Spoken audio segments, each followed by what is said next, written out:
Christophe Ayad, vous avez choisi un roman, un détail mineur d'Adnia Chibli. C'est aux éditions Actes Sud. Pourquoi ce coup de cœur?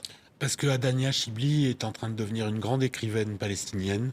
Elle fait partie de ce qu'on appelle la nouvelle génération. Elle est née en 74, mais elle en est déjà à son 4 ou 5e roman. Et un détail mineur est peut-être le plus accompli. Il est très fort. Il raconte l'histoire de ce qui est tout le contraire d'un détail mineur, l'histoire d'une jeune bédouine qui a été kidnappée, enlevée, violée et tuée par des soldats israéliens en 1949, comme ça a été documenté par le journal Haaretz. Donc la première partie du roman, c'est ce meurtre et ce crime. Et la deuxième partie, c'est la recherche de la narratrice qui essaye de retrouver le corps et les lieux d'où ça s'est passé. Ouais. Voilà. Elle écrit en quelle langue? Elle écrit en arabe. Elle écrit en arabe. En arabe palestinien, évidemment. Elle vit à Berlin aujourd'hui. Voilà pour ce coup de cœur. Camille Clavel, le concept arabe, le Store Hardy, pardon, situé à Paris, qui propose des plats palestiniens. On en a déjà parlé dans cette émission. Des expositions, des photos et même des cours de dabké. Ah bah oui. Vous avez essayé? Non, Non, pas encore. faut y aller. Mais, Pourquoi ce coup de cœur?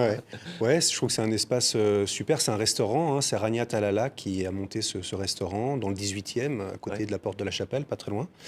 Et d'abord, on y mange très très bien. Et puis, il y a effectivement plein de rencontres culturelles, d'expositions de photos, des cours de danse apparemment. Je ne savais pas.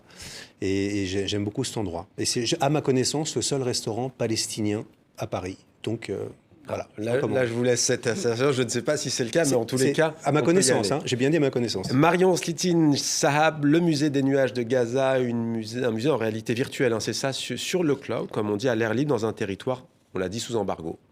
Absolument. Alors, j'ai choisi ce coup de cœur parce que c'est un projet absolument fou et génial d'imaginer et de construire un musée virtuel accessible à tous par les lunettes de réalité virtuelle.